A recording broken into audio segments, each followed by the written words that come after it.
Welcome to the Allotment Gardener. I'm hiding in the greenhouse even though you can see the sun's beating down on us, because this is the August bank holiday and it's been tipping down with rain the whole time.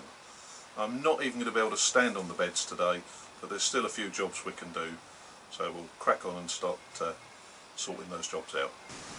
Even with all this rain we've had, which means I haven't had to come down and do the watering, you've still got to come down and water your greenhouses. Don't forget them, because they're not getting any rainwater on them. Leave your watering can outside, leave your wheelbarrow outside. Your wheelbarrow will fill up with nice rainwater, and we'll use that to water everything in the greenhouse. I'm certainly not digging, I'm certainly not weeding, but I thought I'd just check on the spuds as they are starting to colour over, and we're back to the proper amount of spuds that you should have per plant by the looks of things, because that's all just from one little plant. Okay, once I start harvesting I can't stop. Take some baby carrots, they're going with the spuds, with the roast beef that we're having tonight. I'm going to have a little look around and see what else I can find. I was hoping for a bit better return on the last few moolies. After last week we had some cracking ones.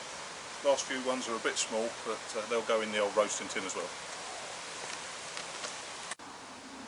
Better have a few baby beets in with the moolies in the roasting tin. Don't know if you remember when we started some potatoes off in the greenhouse in the container. Took them out of the greenhouse, left them in the container, let them grow. We've just harvested them. They don't look particularly big until you add these to them. And they're sizable pink fir apple potatoes there. I've grown them once a few years ago and the crop wasn't that good, but these ones look a bit better. So I'll have a quick look through the book and see the best way to prepare them, and they'll be going with the tea along with the roast potatoes we're having, which were the Maris Pipers.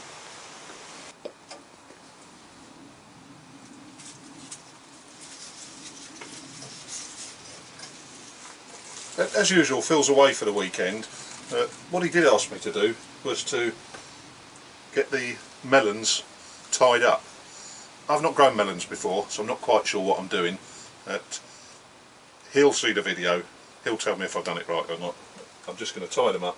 Obviously if they get plants on them, I do know that the plants have to be strung up in netting or whatever to carry the weight of them, but I'm just going to get them off the ground and see if we do get any fruit. This weather's ridiculous. It's either pouring down with rain or it's so hot that it feels like I'm raining. I'm absolutely dripping in here. Looking at the thermometer, it's 35 degrees with the door open and the window open. I've cleared a bit of space by putting the melons up, hanging them up, which is going to leave a little bit of space for some veg, some brassicas going in that we're going to overwinter. So I've got a few modules there. I'm going to fill them up and give them a good watering, label them. That'll be another job done. Oh, so much nicer to be in the shade. Last week we put the leeks for overwintering into bed number 1. If you remember, bed number 2 earlier on in the year had a row of cracking spinach in it.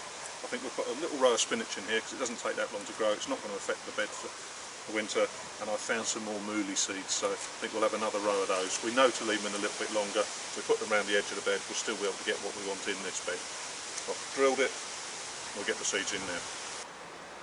I'm beginning to wonder if I should have built these brassica beds a bit taller. Chris Muzzle on the allotment shed certainly has built them full height. I've seen a picture or two of those, and I thought they were going to be difficult to move about. Well, these are difficult enough to move about, but as you can see, the plants are coming right to the top. We might have to work something out for next year, but on the plus side, the brassicas are going brilliantly. Still sunny at the moment, but there's a lot of clouds over there, so I think I'm going to call it a day and run for cover whilst the going's good and get that veg prepared for tea tonight.